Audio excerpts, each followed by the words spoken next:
we are in partnership with UC Entrepreneurship, which is a club located in the Lindner College of Business, and they're an amazing club. And like we have decided to partner with them on our speaker sessions. So if you all can go ahead and get signed in, that would be awesome. I'll put the link in the chat as well. Okay, that's okay.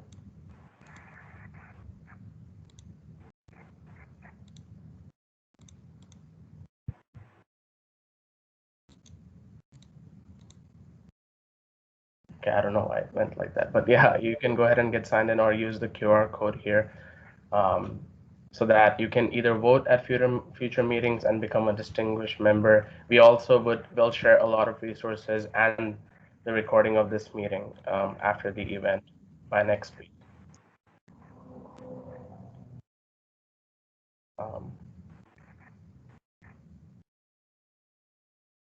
Okay. And finally, this is our event for today on systematic inventive thinking with Professor Drew Boyd. I'll let Professor Drew Boyd get started and introduce himself as well. If you don't mind, I can even let you share your screen if you want. Yeah, why don't you go ahead and let me take screen control. And very good. Okay. So let's see here. I don't know if I have screen control or not. Looks like maybe I do. Yeah. Okay, good.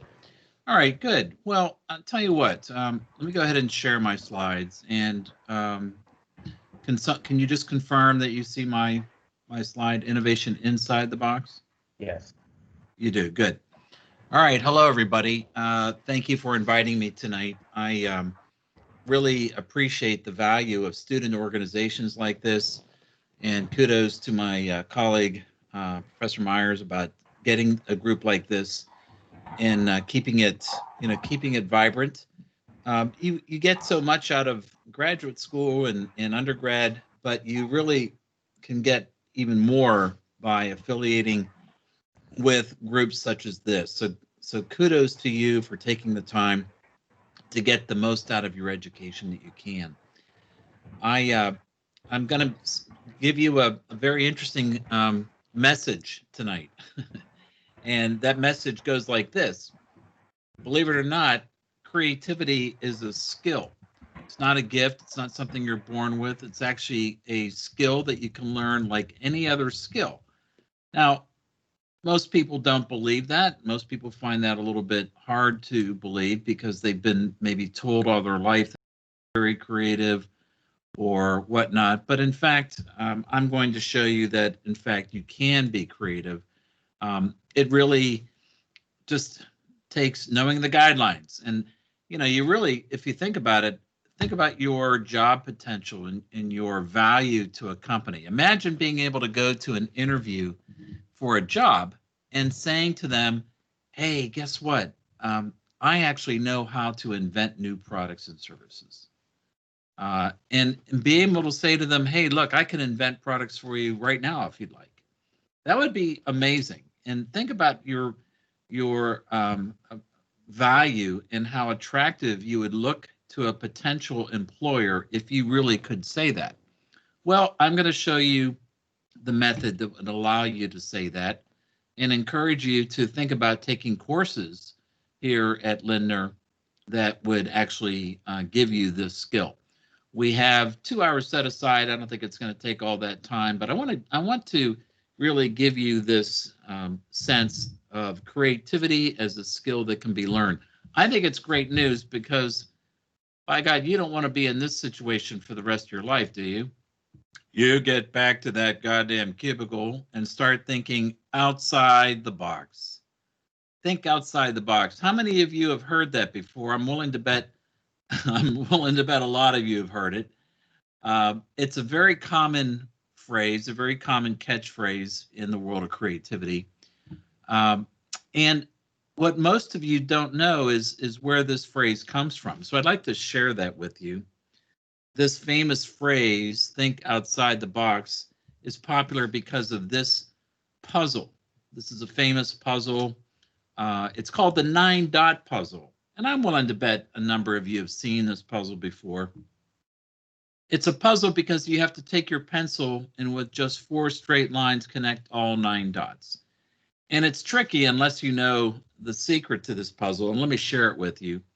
To solve this puzzle, one way to solve it is you draw a line like this for your first line, but then your second line you extend out here to this edge out here that gives you that angle then to be able to come down and to do it again outside the box, and then you complete the puzzle going up this way like this.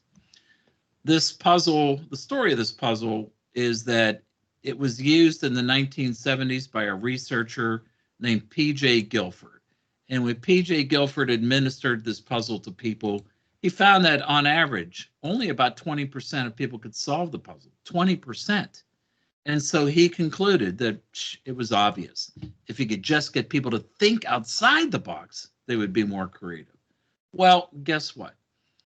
Another researcher, 2 other researchers actually, right after Guilford, did the same study, used the same puzzle, but added a second group to their puzzle. The first group of participants got the same instructions as Guilford gave his people. The second group got the same instructions as the first group, plus the solution to the puzzle, that you had to draw your lines outside the box created by the 9 dots. And the first group, only 20% could solve the puzzle, pretty much like Guilford's results. But what do you think happened in the second group? What would you think was the, and go ahead and type into your chat function. I'm going to assume we have a chat function here. Go ahead and type into the chat function. What do you think was the solution, the success rate of the second group? Go ahead and type into your chat room. What do you think was the success rate of the second group? Any guesses here? Where's the chat function? Show conversations. Okay, there's the chat function. More than 60%, 75. Ron Myers, 80%, 85. Gabriel Decker. Okay, guess what? 20%. No change whatsoever. And what I want you to believe and realize is that thinking outside the box, I'm sorry to say, it's a complete myth. A complete myth. And why? Here's why. When you tell somebody to think outside the box, what are you really saying to that person? What research shows is that the mind, when put into an unconstrained cognitive situation, the mind gets overwhelmed. It struggles to search for an idea. It suffers what we call idea chaos or idea anarchy. It doesn't have anything to grab onto, so to speak.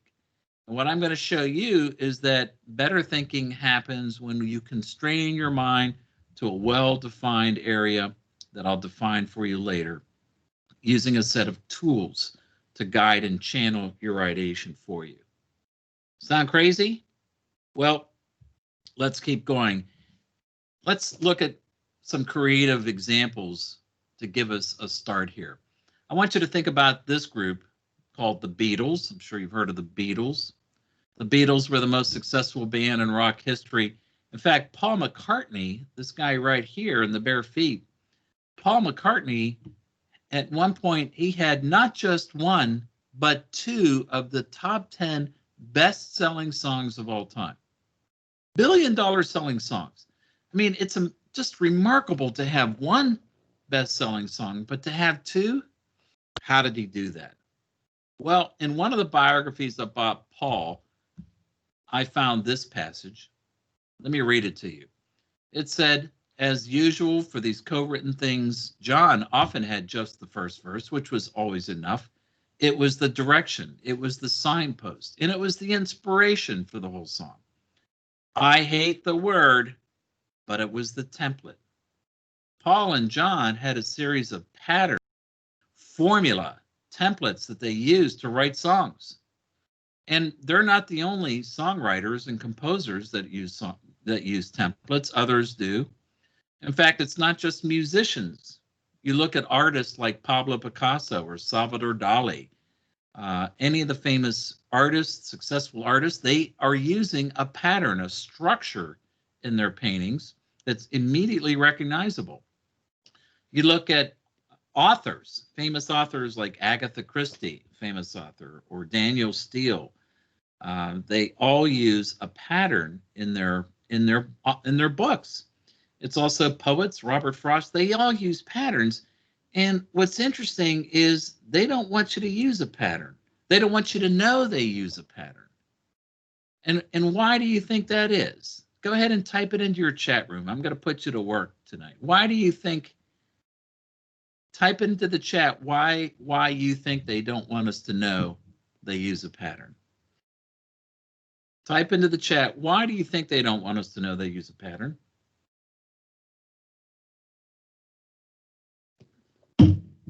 Look at what Alex Shirley makes them look cooler.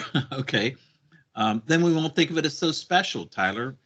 And Rahul, I agree, it's their secret formula. But look at Madhu. I think that's really good. You lose the element of surprise. It could seem easy or unoriginal from Steve Slezak. It takes the awe out of the work.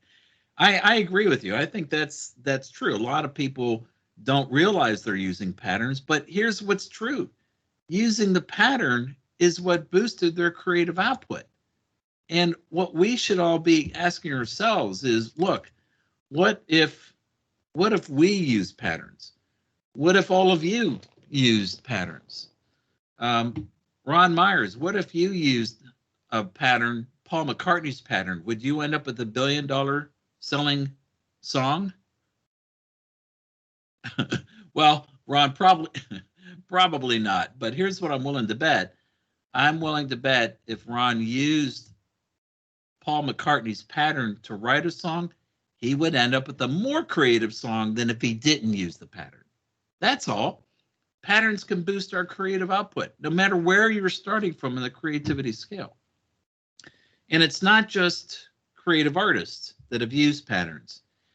Innovators, inventors for thousands of years have used patterns in their inventions, usually without even realizing it. Those patterns are now embedded into the products and services you see around you every day. Think of the patterns as the DNA of a product or service. Imagine if you had a way to extract that DNA and reapply it to any product, process, or service that you wanted to innovate. That's what we're talking about tonight.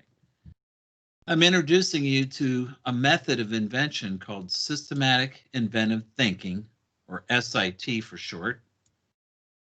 It's based on the research by the guy you see standing beside me, my co-author and colleague and friend, Dr. Jacob Goldenberg. Jacob did a very interesting thing for his PhD research. He studied highly innovative products, initially to find out what made them different from one another. And what he found instead is that no, highly innovative products have more in common with one another, that they tend to follow a series of patterns that can be reapplied to pretty much anything, product, process, or service. What's even more surprising is this. Most innovative products in the world can be explained by just one of 5 patterns. Subtraction.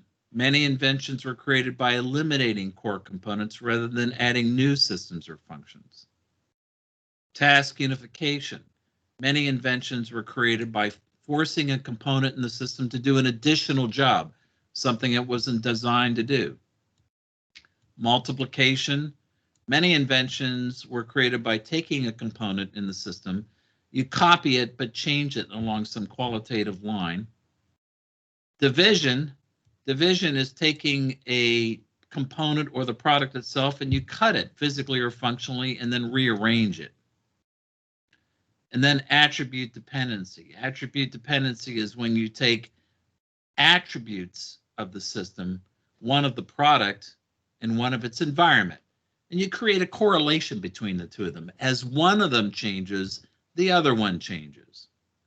So for example, if you know in your car, in some cars, you will have windshield wipers that change their speed. They'll speed up and they'll slow down depending on the amount of rain that's falling, or headlights that automatically adjust their brightness depending on oncoming traffic.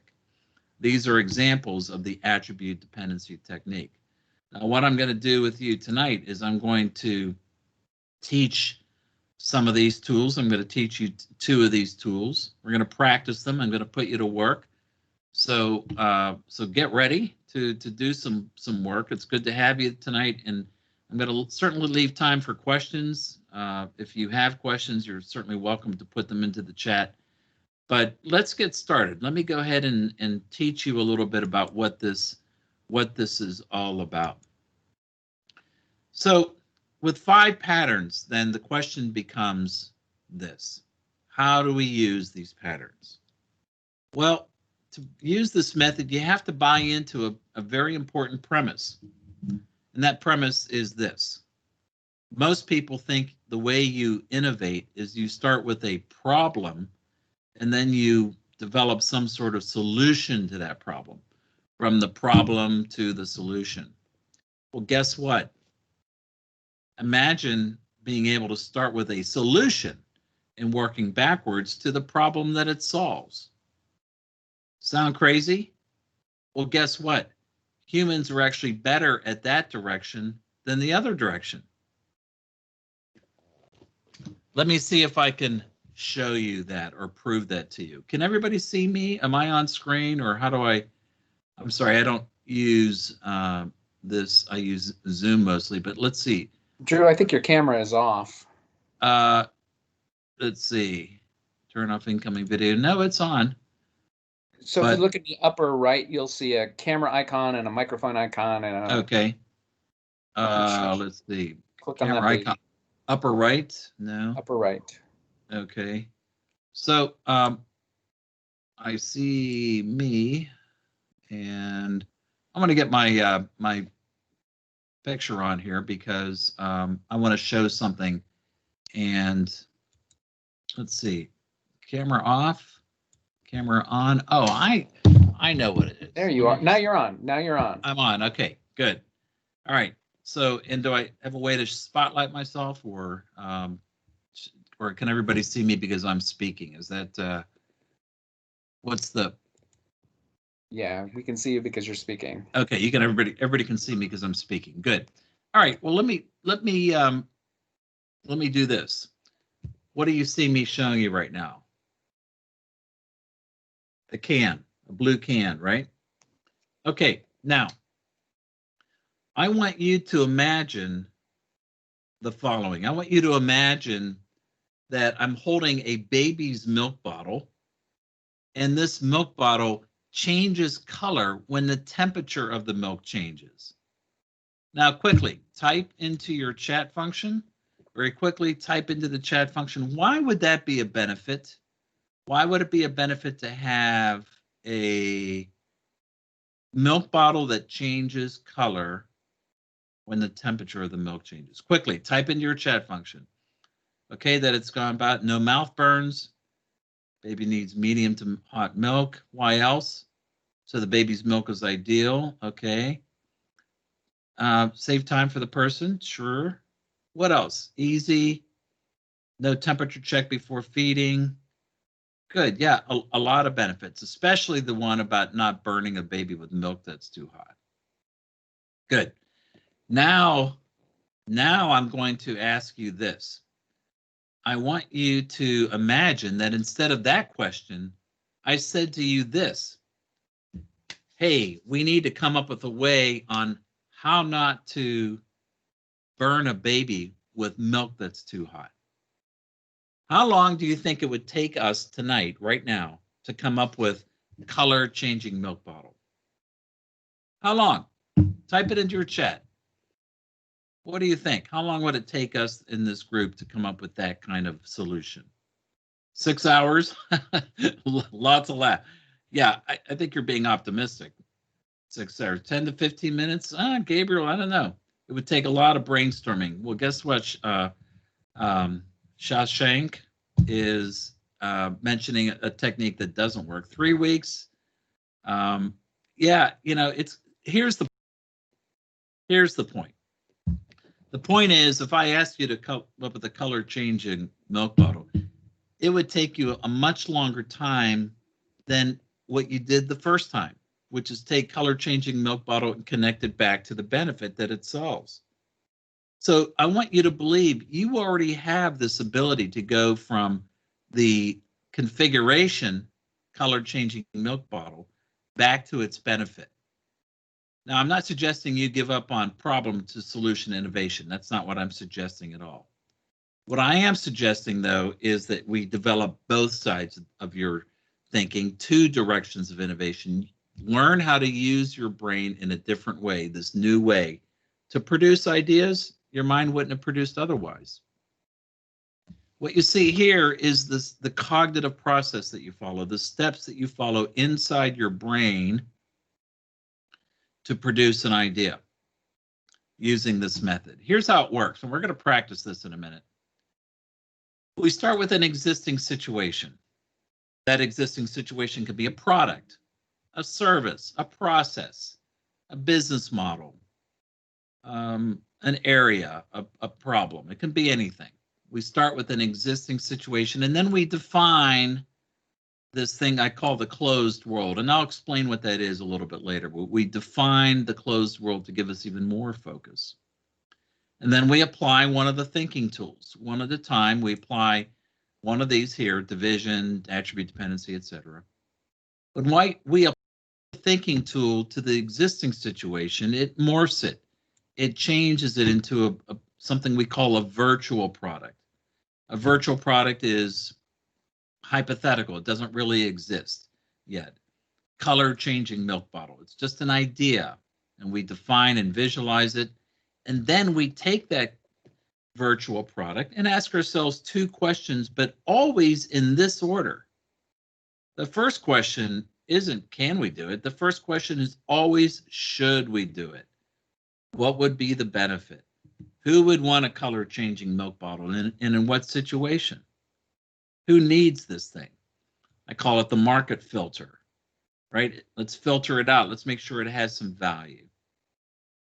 If you find a benefit, then and only then do you ask yourselves the second question, which is, can we do it? Is it feasible? Do we have the know-how? Are there any legal challenges or regulatory concerns? I call this the implementation or the technical filter. We allow ourselves some adaptations and we iterate around this until we, at the end, if you do this in a systematic way, you would be left with what I would consider, and only then would I consider it, an idea, something that could be tested in the marketplace. We call this thinking process function follows form, which is backwards from the normal way you hear it. Form follows function, and I hope you see why, right? Function follows form. We create the form first, color changing milk bottle, and then figure out the function it can perform. We'll practice this now. But before we do, let me just check in with everybody. Now that you can see me on screen. And are there any questions? Does anybody want to raise their hand and ask a verbal question, or in the chat? Any questions at this point?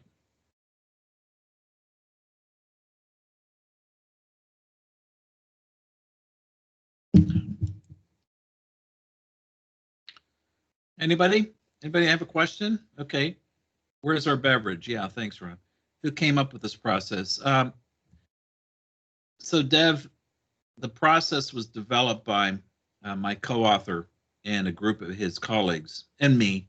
I worked with them for many years, looking for improvements and ways to structure this, but largely Jacob and some of his colleagues named Amnon and Roni and Yoni, they developed this about 20 years ago. Any other questions?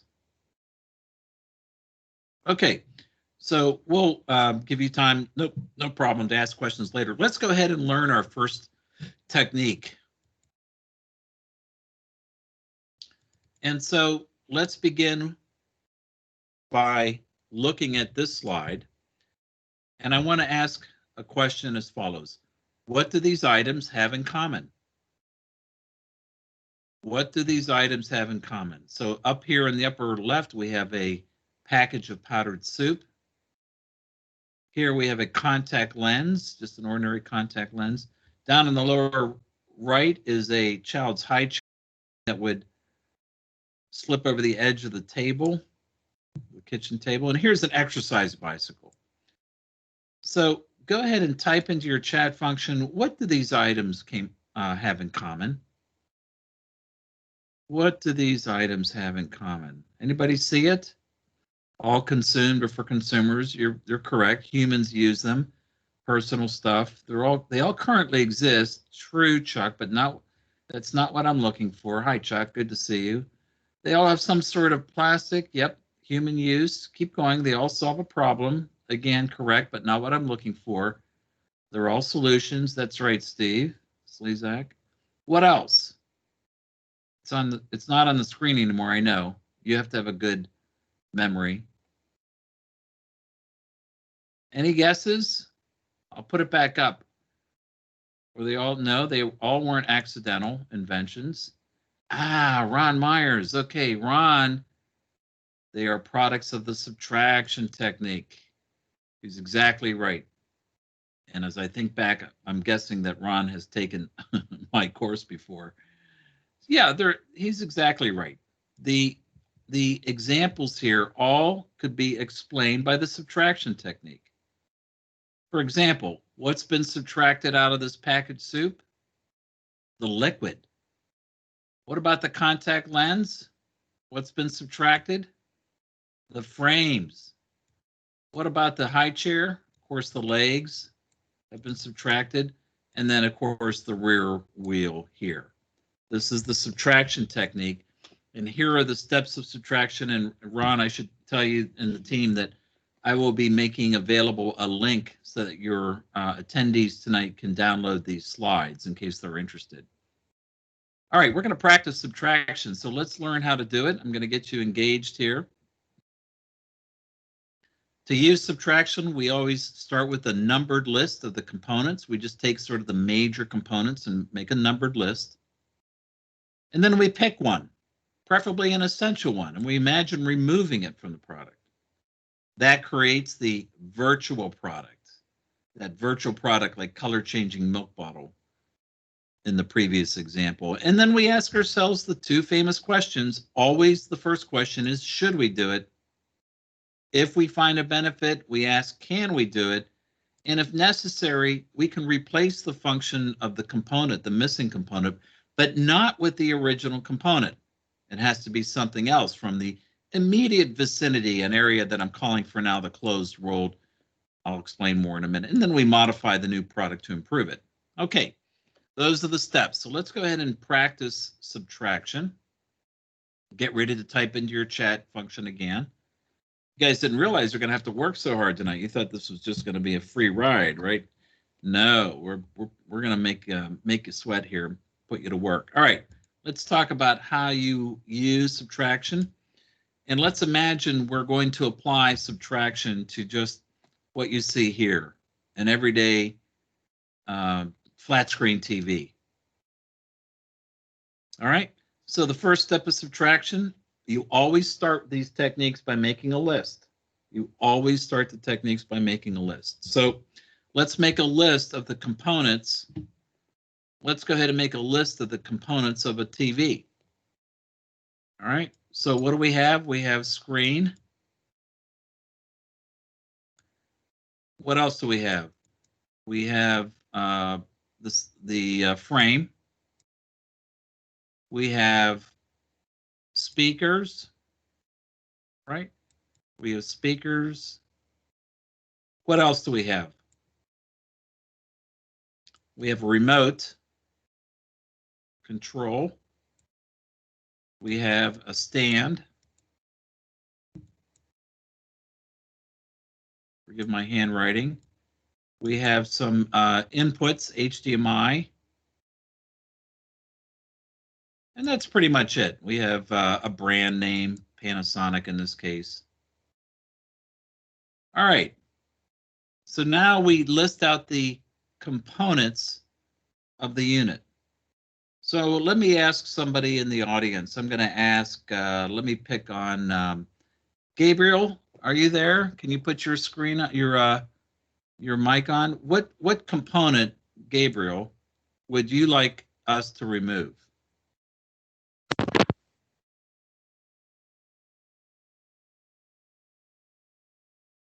Gabriel, are you there?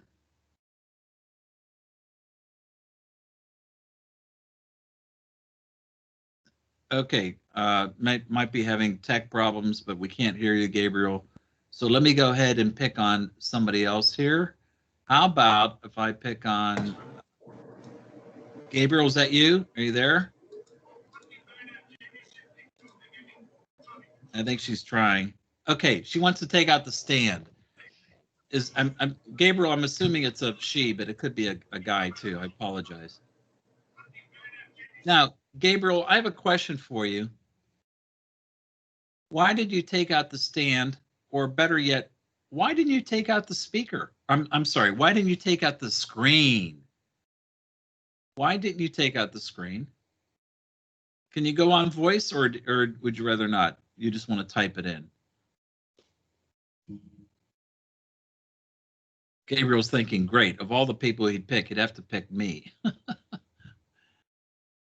Any guess? Why did you pick the screen?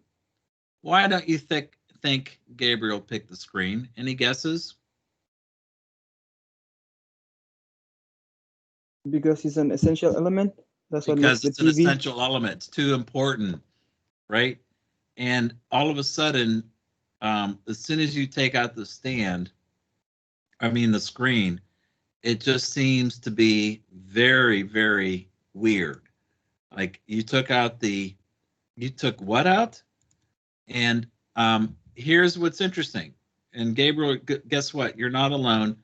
When I do this exercise, I find that just like you, people really feel the need to take out something safe like the stand. But let's imagine we took the screen out of this TV. Let's imagine. Now, what I want you to do is type into your chat, what would be the benefit? Not that we're going to, but what do you think would be an advantage to taking? Okay, so Tien, look at Tien. We'll turn it into a radio if we take out the screen. Now, that's a very common behavior that I want to correct tonight. And look at Bardwaj also said virtual reality. And guess what you just did, Bardwaj? You too are guilty of a very common mistake. And here's what I mean by that. When you said, hey, let's turn it into a radio, and what I want you to recognize is this. You all have a cognitive condition called fixedness. Fixedness is a mental bias that we all have that makes it very difficult for us to imagine a configuration other than what we're used to. And so the mind, when it's confronted with something weird, like taking the screen out of a TV, it tries to explain it as the next closest thing that it can. It seems like a radio, but in fact, it's not a radio. It's completely different frequencies. The other mistake that we made is, like Bardwaj said, we'll go virtual reality. Well, what he just did, I think, is he also succumbed to the very natural tendency to want to rush in and replace that function and rescue the device. I never said to do that. All I said is take the screen out and ask yourself, what would be the benefit? And so you have to resist this natural tendency to want to make it whole again, to go in and rush in to create the thing that you had before. That's not what we do with subtraction. And so looking here, Ellie or Eli, either one, I guess it would be Ellie or Eli. It would weigh less, true. No need to move a big TV. Rahul, you're right, you can carry it anywhere. More difficult to break. It's going to be a lot more reliable. Would any of you watch a screenless TV? Well, let me ask you this. How many of you have ever had the TV on in your apartment or dorm or wherever, and you're not really watching it? You're cooking or you're partying, but the TV is on. How many of you have ever used the TV without the screen? Any of you? Be honest, tell me. Me. Okay, Rahul. Sometimes, yep. Me, yeah. Wow, on occasion, sure. No, I didn't say all the time, but look, it's a very common thing. By the way, if you take the screen out, it's not only going to be a lot smaller, it's also going to be what? A lot cheaper, right? How big would it have to be? It could be very small. And so I want you to believe that, you know, what subtraction really is about is forcing us to imagine a component gone so that we can consider other benefits we wouldn't have considered otherwise. It's a way for us to break our fixedness and imagine different opportunities. And so keep this in mind when we apply the subtraction technique. What I'd like to do is share with you my experience using this method years ago. Before coming to UC, I worked at a healthcare company called Johnson & Johnson. The unit called Ethicon, based out in the suburbs here, Blue Ash. I'm sure a lot of you have heard of Ethicon.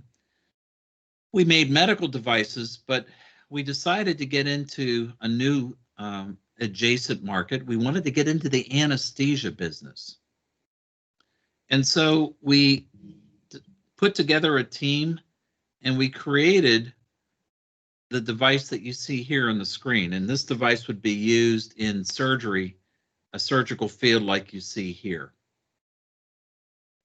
Now, this device was very innovative. The team had worked on this for quite a period of time to make it much, more innovative than the other machines out there. They had tried, a number of different things to really create something that was unique and had value. But the interesting story about this is that the team leader, friend of mine, a guy named Mike Gustafson, came to me one year, and he came to me one day, and he said, "Hey, Drew, we're about to spend a lot of money on tooling for this device. We're wondering, if it's really a good investment." And he said, "I just don't feel like we've really nailed it. I just feel like we're missing something." And he goes, "What do you think we should do?" And I said, "Well, what's true is that we've tried every other innovation method out there, God knows. Maybe we could try this method I've heard about with a guy named Goldenberg, this idea of patterns." And he thought, well, okay, it's worth a try. I mean, what's the harm? And so we decided to go ahead and pilot this method and try it on this technology. And so let's go ahead and apply subtraction to this device, just like we did years ago. And so if you look at, whoops, where'd I go here? Let me get my screen back up, sorry. So if you look at, let's see.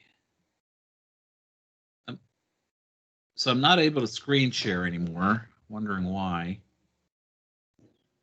We can see the screen. You can see my screen? Yes.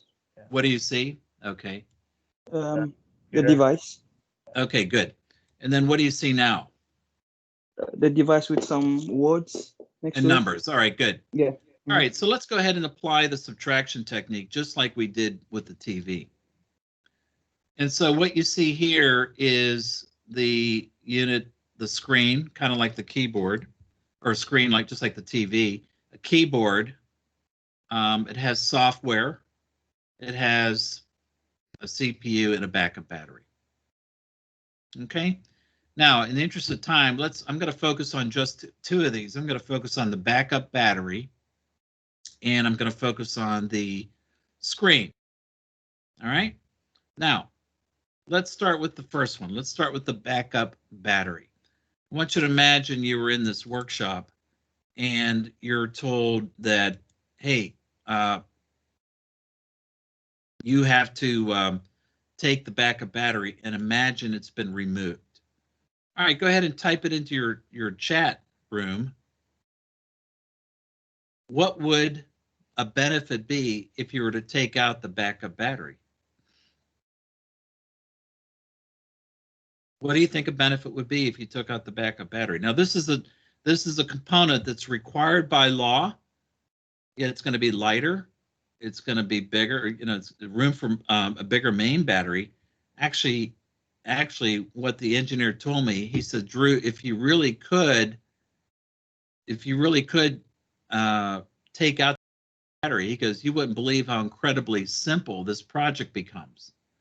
Okay, so a pretty interesting outcome for sure. But what is the challenge? What challenge do we have? Well, right away, we're challenged with this idea of what do we do when the FDA regulators come along and tell us that we have to we have to go to jail? It would be a very big issue. Exactly right, Ron. We're going to have a regulatory issue. And so let me share my screen again. All right. So you still see the screen? Yes. You still see the screen. Okay, good. So now I want you to look into this. Imagine we've taken the screen out, but we can think about replacements, but not with the original backup battery, with something from this environment here.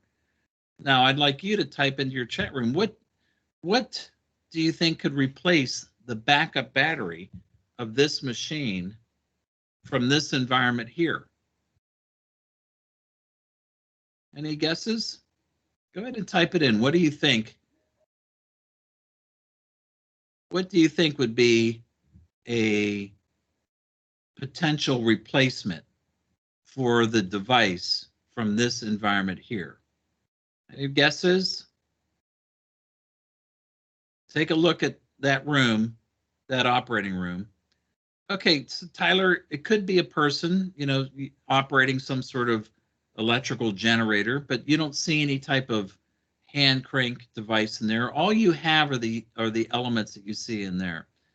And in this case, a direct electrical, no. But Ron, all the other devices have a backup battery. You're exactly right. All the devices in here have a backup battery.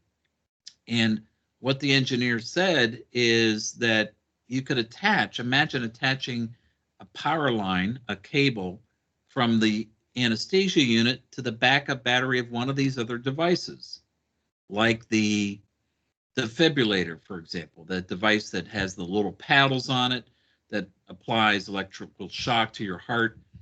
And the team almost, well, they got very quiet, very silent. They had never considered the possibility of removing the backup battery. And the backup battery is what makes the darn device so complicated. Let's go back and imagine taking out the screen like we took out the screen of the TV. Okay, so we have a screenless anesthesia machine. So go ahead and type into the chat function. What would be a benefit if we were to be able to take the screen out? What do you think? Battery must kick in with no lag and power. Okay, true, Ron. But what about this screen idea? Less power consumption, Shubham. What else? You're right. Be more reliable without the screen. Less space taken up. Dev, you're absolutely correct about that. What else?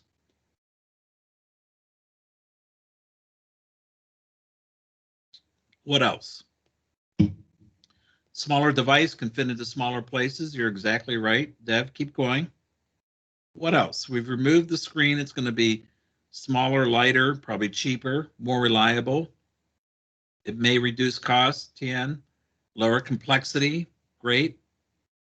Hey, Shubham, what do you mean by that? Less screens, less confusion in the ER, in the emergency room, or what do you mean by that? You're on the right track. Less distractions, Pavan, brilliant. Less distractions. Can you imagine all of a sudden, now you don't have to be distracted by the screen. But what's the challenge if you take the screen out? Well, how do you get the data about the patient? And so now let's go back into the operating room. Let's go back into the operating room and let's look for a resource. Great, there are many screens, all right, Shubham, many screens in the room. Keep looking, keep looking. No, we're not adding to the number of screens. We're taking screens away, Shubham. Actually, what you would do here, and what the team said, is we could Bluetooth the information from the anesthesia device and Bluetooth it up to this screen hanging from the ceiling that is the primary monitor.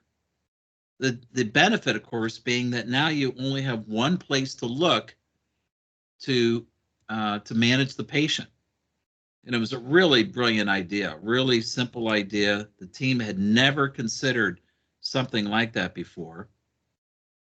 And so what was powerful is that with one application of the subtraction technique, and we did it with all the different, all the different components, but with one application of the subtraction technique, the team realized that they had missed so many good ideas. They threw out the old version of the device and started over. And it was a really powerful experience for them. What's interesting is about a year later, they came out with a completely new configuration, completely different than the first one, but it still had a small screen and it still had a backup battery. Because the point of subtraction isn't truly to just take the component out permanently. I mean, you could, but the real value of this technique is to imagine taking it out at least temporarily so that you can consider and see other benefits you might not have recognized before. That is really the beauty of the subtraction technique. So I'm going to go back here and share my screen. Let's see what we got here. Okay, so I'm going to go back and share. And what I want to do is,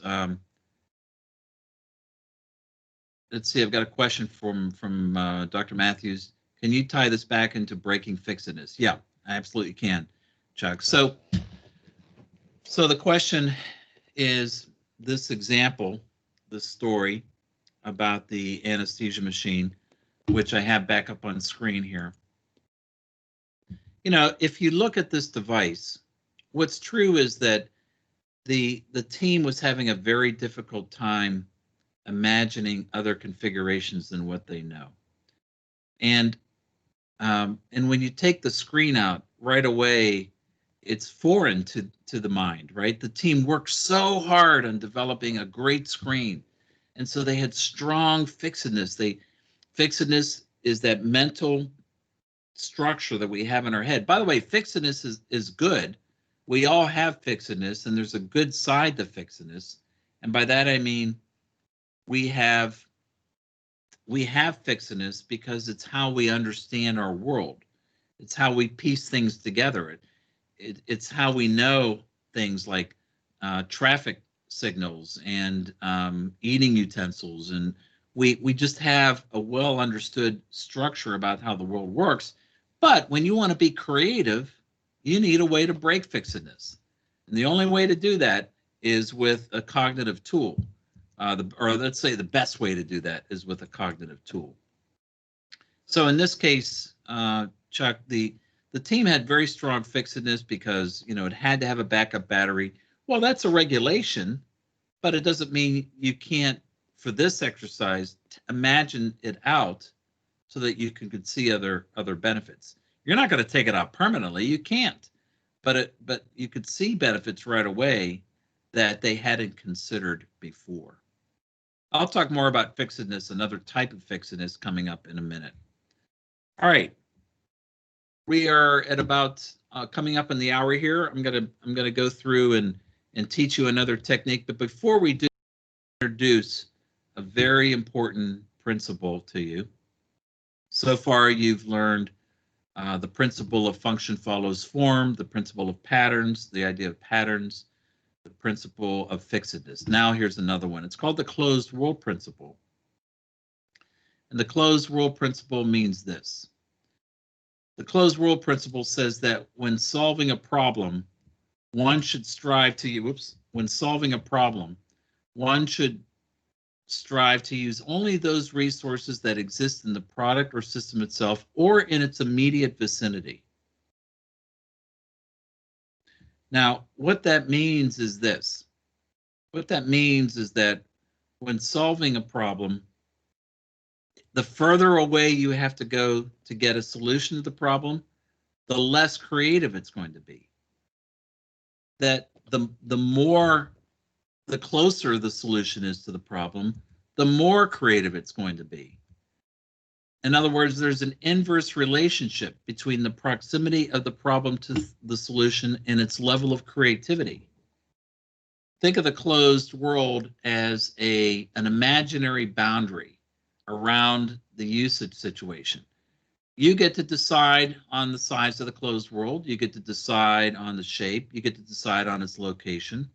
But you have to define a closed world to start using this method.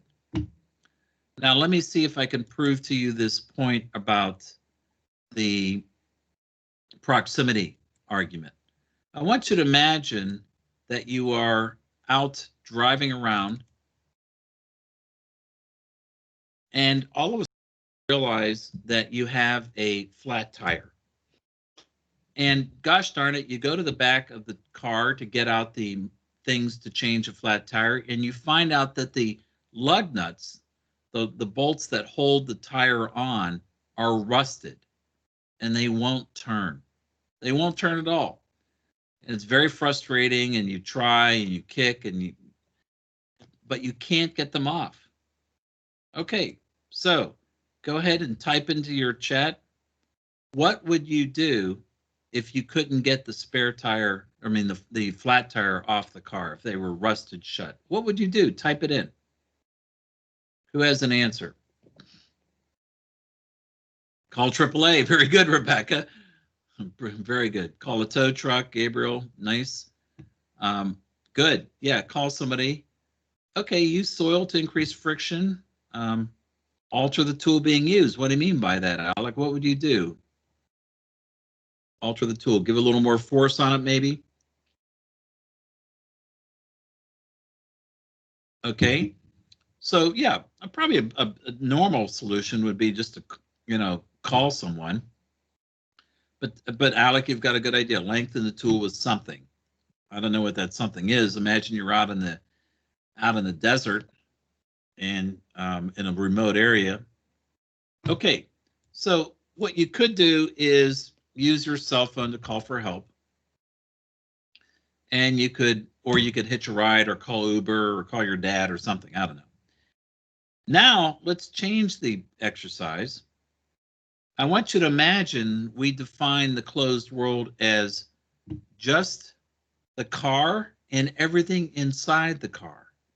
The car itself and everything inside the car. And your solution must come from there. Now what could you do to solve this problem? What would you do to solve this problem? Oil. Very good, Rebecca. You might go in. Kunal, how would you use the spare tire? I guess just to hit it harder or something. Let's say you tried that and it didn't work. Okay, you're trying though. What else could you use? Oil from the dipstick. Find something to repair the leak. Gabriel, if you had it, that's fine. But if you don't have it, what are you going to do? What else could you use? The car or anything inside the car? Any guesses? Anything? I'm making you guys work too hard tonight. All right, so let's look at some of these solutions. You should see, and Ron, do you still see my screen? Yes, we can. Okay, good, thank you. Sure can, Drew. All right, so you could use oil or brake fluid. Use part of the tailpipe. I think this is where Alec was headed. Stick a tool between the road and nut and drive a little. Very good. Use the car. Very good, Shubham. Maybe part of the tailpipe to extend the wrench a little bit like what Alex. Give it greater force. Very good. Okay, now let's do the experiment one more time. And we're going to do the experiment one more time, and it looks like this. Let's imagine that we have to use just the things that came out of the trunk. We have a spare tire. We have the jack. We have the wrench itself, and we have these other tools. and your solution must come just from these elements. Now, Ron, I know you've seen this exercise before, so don't give an answer. I'm on you, man. I want the group to come up there. What could you use? What could you solve this problem with? Alec used the jack to press up on this wrench. What do you mean by that? Try being the teacher's pet. Yeah, Ron. Never worked before. It's not going to work now.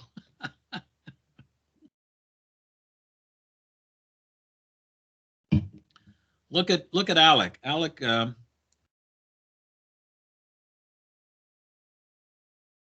Okay, use the jack to apply more pressure to the wrench. Okay, James Fox.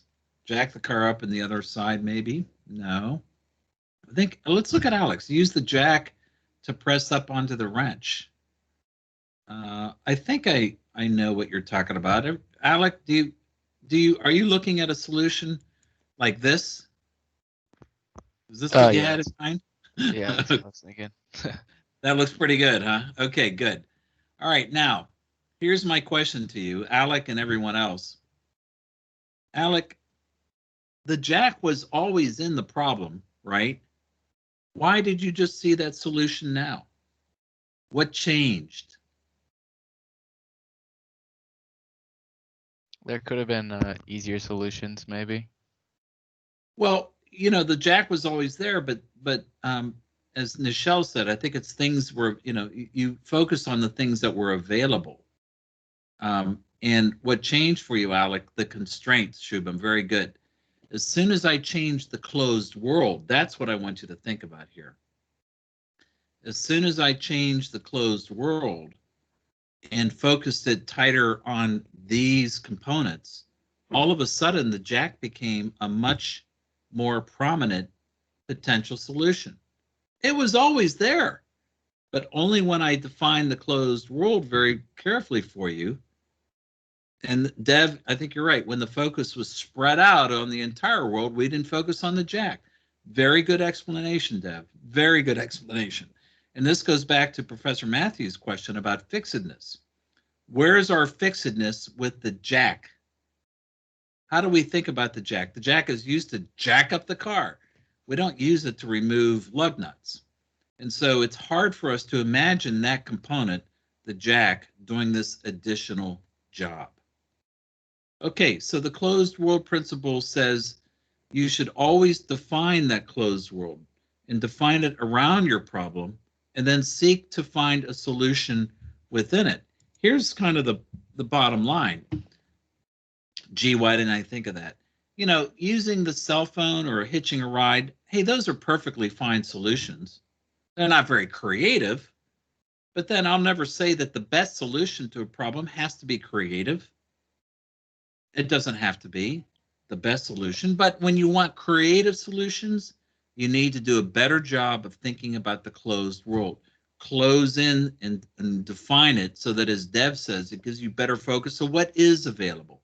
And you're not distracted by all this stuff spread out all around you. Very nice explanation. Notice how we got closer and closer, ultimately to right by the flat tire, and the solution was close in proximity and very high in creativity. Remember the closed world principle. Okay, so I want to check in with everybody here, and let me especially check in with the organizers tonight, and just make sure that we are we're still in good shape. Are we doing okay? Do we need a break or just keep plowing ahead? And are there any questions that the group wants to ask tonight? Are there any questions?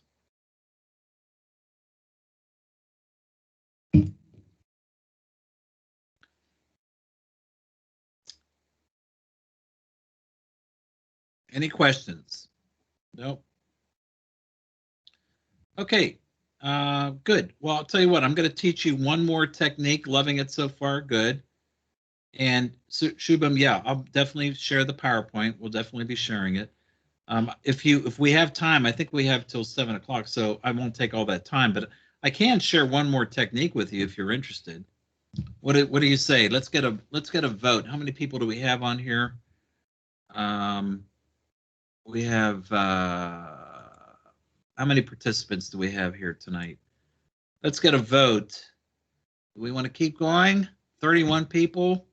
Type into the chat if you are interested in continuing, and we can learn another technique if you're interested. I don't want to just take away any other comments. Chat room, what do you think? I think you have a majority already. Oh wait, I think. Oh, never mind. Yeah, you have a majority to continue, I guess. Continue. Yes. Yep. Okay. It will be shared at the last movie you're signing. Yes. Mira. Okay. Another technique. Alex. Okay. Good. All right. The ayes have it. Let's go ahead and learn another technique in SIT. Thank you, Kitam. So I'm going to share my screen again, and oops, that wasn't the right one. Let's try that again. I don't think I shared the right screen. So I should be sharing this screen here. Okay. And just to confirm, you see my slides. All right. Yes. Okay, thank you. All right, now let's go on and learn another technique. Well, what you see here is a beautiful house. No, this is not my house. This is a home that was owned by the famous inventor Thomas Edison. And Thomas was an interesting man. He owned several homes. He was a wealthy man, had a lot of patents. And to get into this home, you had to go through a gate, a large gate, but there was something odd about this gate. And what was odd is that every time you open to go through the gate, you had to push really hard to open it. And then to close it, you had to turn around again and push it to close it. And it just seemed strange that a guy like Thomas Edison would have this seemingly broken gate. And it wasn't until he passed away that they realized why it was so hard to open and close. Thomas had attached a water pump to it so that every time it opened and closed, it was pumping fresh water into his house, into the plumbing system of his house. And so it's a nice little story to introduce our next technique, which is called task unification. It's another technique of the 5. Task unification is defined as follows. Task unification is assigning an additional job to an existing resource.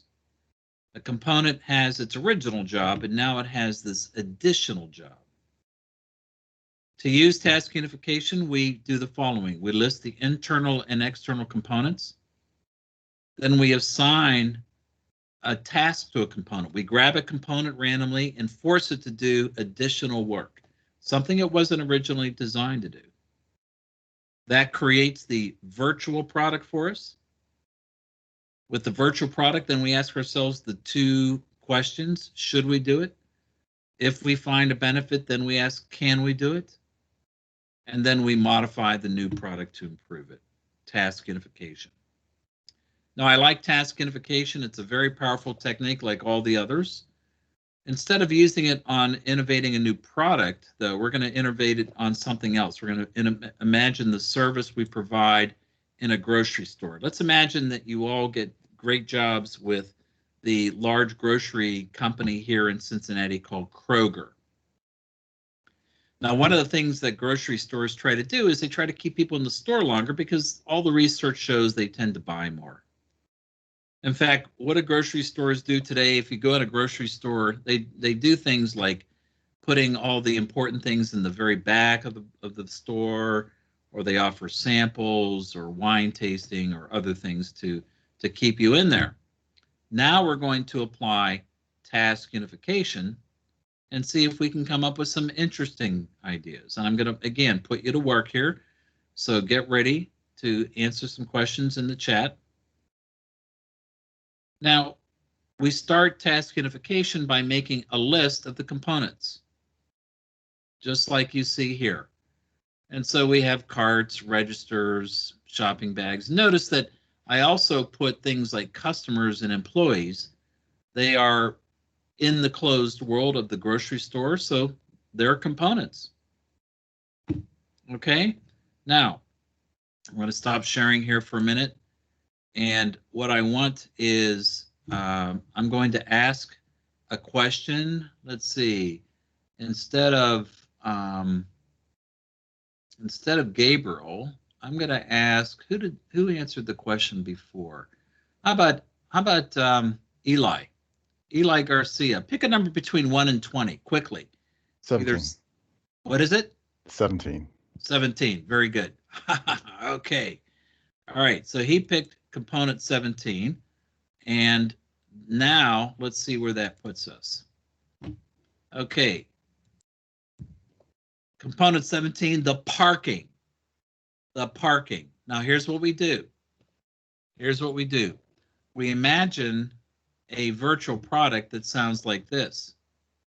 The parking has the additional job of keeping people in the store longer. Hey, that's strange, but that's what the technique does. The technique forces you to create combinations of things that your mind normally wouldn't do because of, in this case, a condition called functional fixedness. Functional fixedness. And so what I want you to do now is, on your own, just take 30 seconds, and I want you to imagine how the parking, what would be the benefit of the parking, what's happening in the parking lot to make it keep people in the store longer. All right, I want all of you to come up with a quick idea where the parking lot has the job of keeping people in the store longer. Sounds crazy. I'll give you 30 seconds. Type it into the chat room or raise your hand if you'd like. Let's see if this group is okay. So Gabriel, cookout, good. So host some sort of function out there, maybe featuring certain recipes, maybe featuring certain special items. No parking tickets. Okay. So give free pick, make it a playground for children. In other words, have an area out there. Free parking, longer hours at cheaper rates. So Kunal, that's a very interesting idea. So what you're saying is the longer you spend there, the cheaper it gets. How about if you spend a certain amount of time there, you get it for free, but otherwise you have to pay. Very neat. What else? We're not nearly done. Car wash. All right. Eli, thank you. Paid parking with hourly rates. Nice. All right. Very good. Very good. You did that well. And what I want you to believe is that in a normal workshop, what I would do is I would put you in pairs with another colleague, a classmate, and each pair would get one component at a time. And then I would force you in a limited period of time, say 3 minutes, 4 minutes, something like that, to come up with an idea. And guess what? With each one of these components, these 20 components, there's no doubt we would come up with really amazing and creative ideas to use these components. And this is what task unification is such a great technique for, because it really helps you see components in a new light and consider new components and other components, existing components in new ways, to harness resources in a more productive and creative way.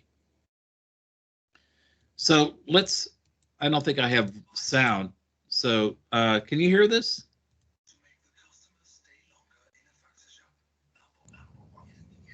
I think we can, but the sound is low. The sound is low. Let's see if I can boost it up a little bit. All right, let's see if I can really boost it. All right.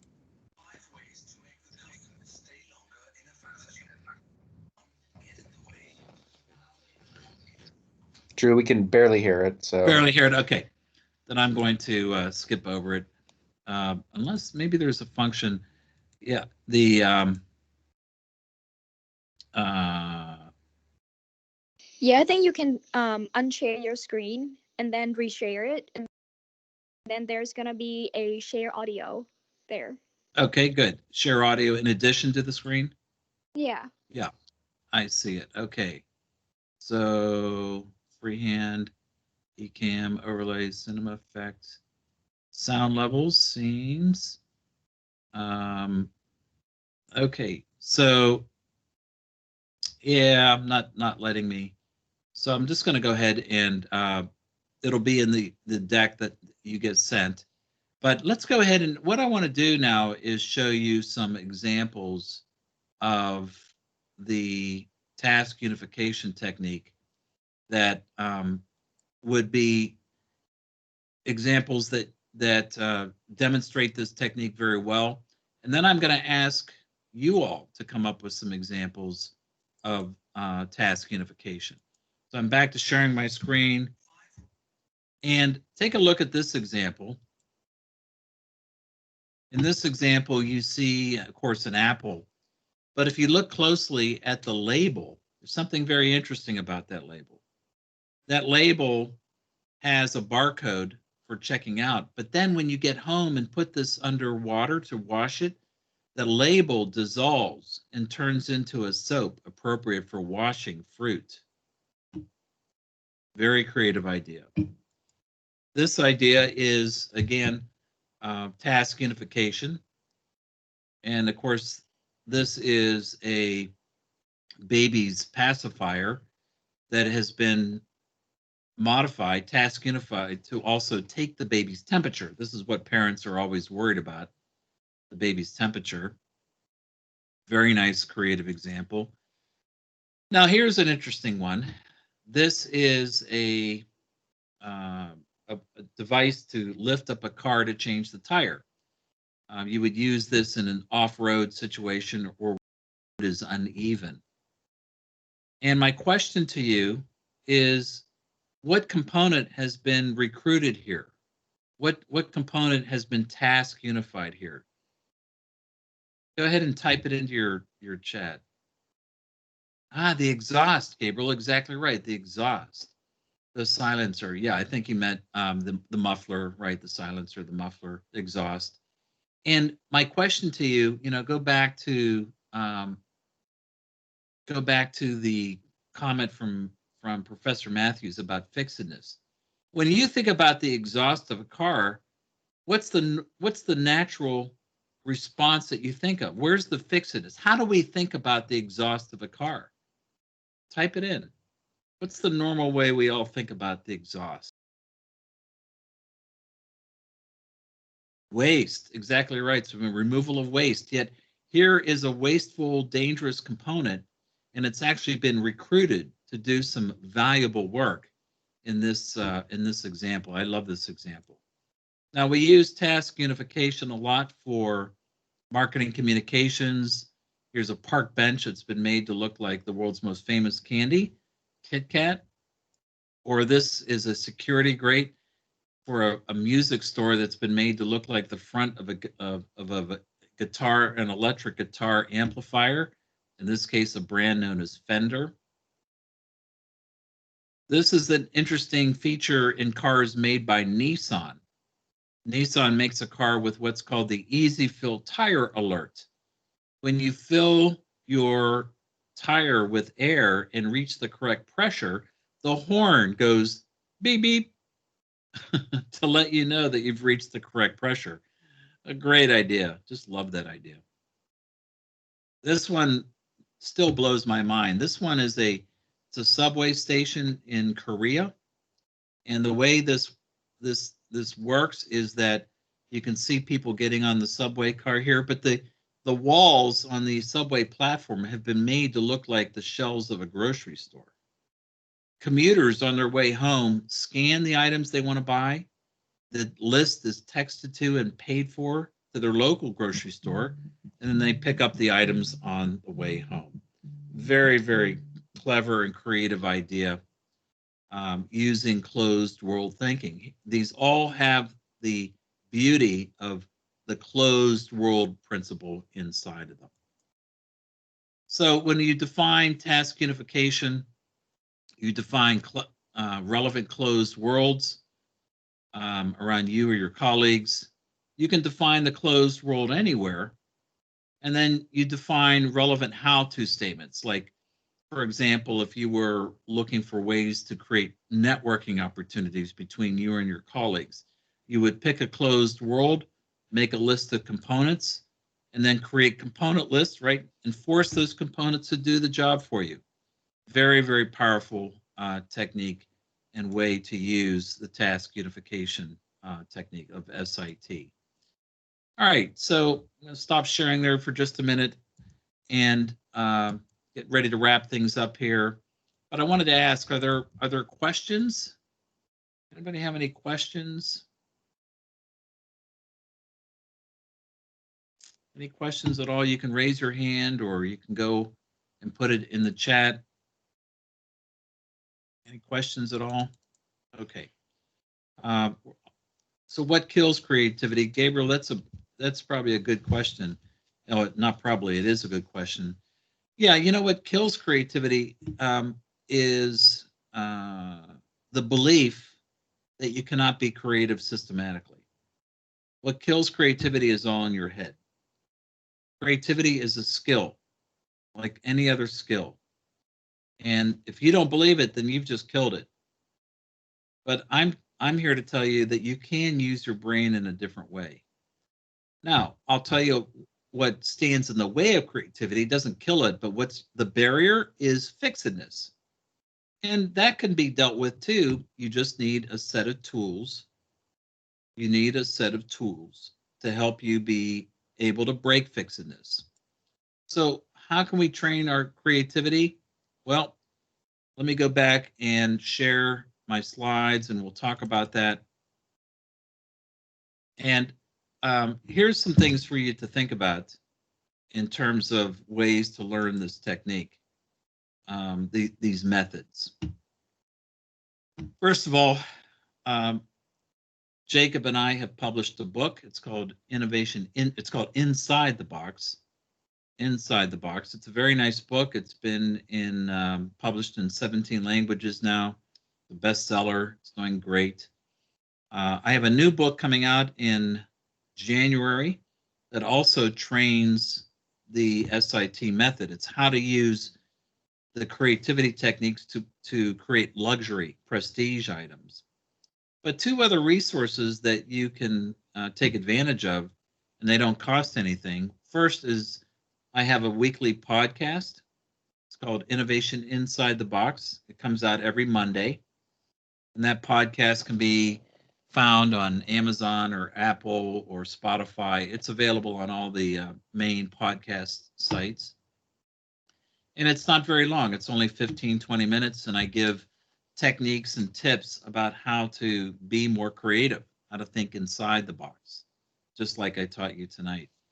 But you also have another very powerful resource through Canvas. Through Canopy Tools, you can access a function called LinkedIn Learning. All you do is sign in with your 6+2 UC login and password credentials, and then go to LinkedIn Learning, and you can find my courses. If you search for my name, Drew Boyd, you'll find that I have a number of courses out there. And one of the courses in particular is called Business Innovation Foundations. And that it completely explains the SIT method if you were interested in learning it. The other way is to take my course. I teach this as a graduate course, both online and in person or virtually. For undergrads, it's also taught as an undergrad course, Marketing 4014, if you'd like to put that on your list and perhaps take that. So there are a lot of ways for you to learn this, both here at UC and outside of UC. And I go back to my comment earlier around how you can increase your value to an employer potentially by acquiring this skill. Think about if you had the ability to say, I know how to innovate. And thank you, Kumal. He found the link to the course on LinkedIn Learning. And so it becomes a really important skill that you can use in all aspects of your life And it just takes training. You need to invest the time to train in it, to practice it. Eli has a question here. How can we suggest to organizational leaders, peers to adopt systematic inventive thinking? Well, one good way is to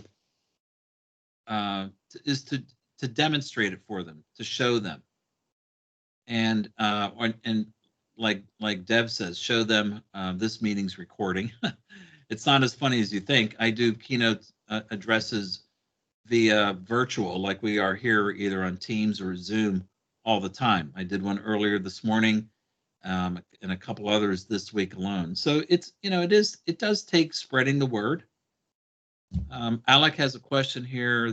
These seem to be ways to improve on products that already exist. How should we come up with new innovative ideas? Alec, it's a great question, but here's what I'll tell you. The SIT method is still what you want to use, but it just needs a starting point. So when you say, how do you come up with new innovative ideas? I would ask you, for what? For what area? Do you want to come up with ideas for related to a computer, kitchen utensils, something for the car? In other words, you still need a domain. You still have to define a closed world. And so once you do that, Alec, then you give yourself the benefit of a starting point.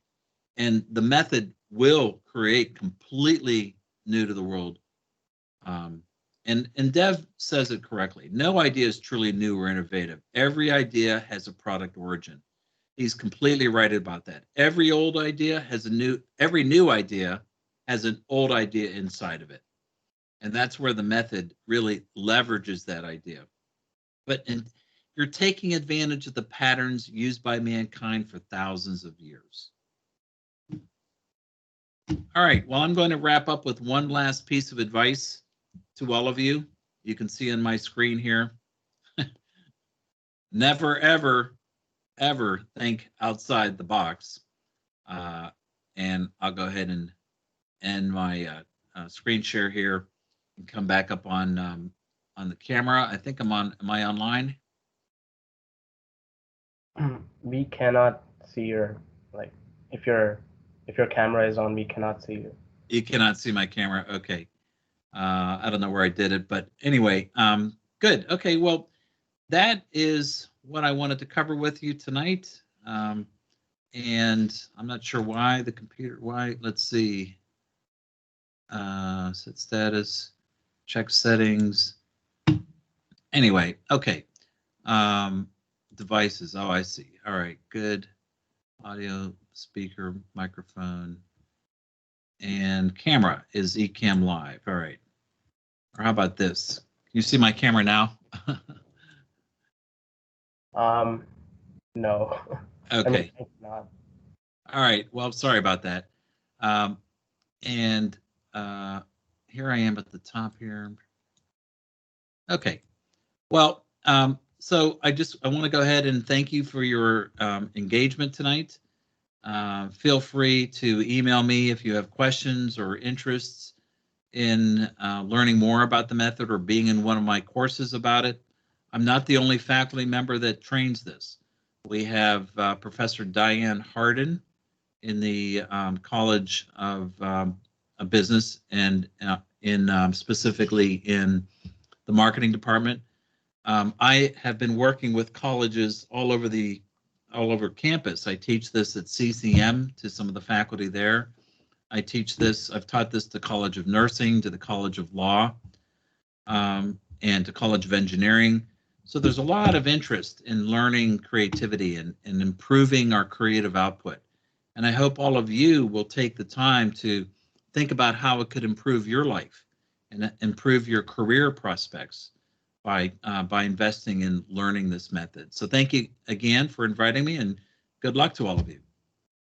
Thank you so much. I think it was a very amazing session. I think everyone learned a lot, and everyone is gonna take something out of it. And once I get the slides from you, I will share it with everyone. Even I'll share the recording of this meeting with everyone, even those who were not able to attend because of other commitments. So thank you so much. And yeah. Yep. Do you have any questions for me? I guess. No, thank you all very much. And it looks like we're getting a lot of good comments from everybody. Thank you. I'm going to go ahead and sign off. I hear my wife finishing dinner upstairs. So good luck to you all. Stay in touch if I could be of any help. Chuck, thank you very much. Good to see you, Chuck, and Ron, you as well. And I appreciate what you guys do to support this student organization. That's really, really fantastic. So you all take care. Have a good night. You too. Thank you. Bye-bye.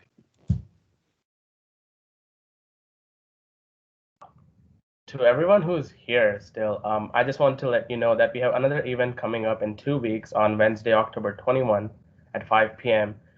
We have the president and co-founder of the Growing Minds Chess Academy located near New York. And he's going to be speaking about how to be resilient and make your own luck. So like this person is a clear example of following your passion. Like he has been involved like playing chess since he was 5, and then he won championships, and then now he has created a company that focuses on teaching others this like the art of chess. And now he's going to be talking about how he like his journey, and basically he's here to chat with you all about the process and everything it takes to like become successful, or like whatever your definition of it is. So stay tuned for that. I'll be also sending this invite soon. So yeah, and if you have any questions for us, please feel free to email our email at tme@uc@gmail.com, or you can email me personally at like this email. I am always free to answer any questions that you all might have. And yeah, you can follow us on Instagram at UCTME or on Twitter at TechnoUC. Yeah. And finally, thank you so much for coming. I hope you all learned a lot and have a great day. Thank you. Yeah, I'll be around if you have any questions. So yeah.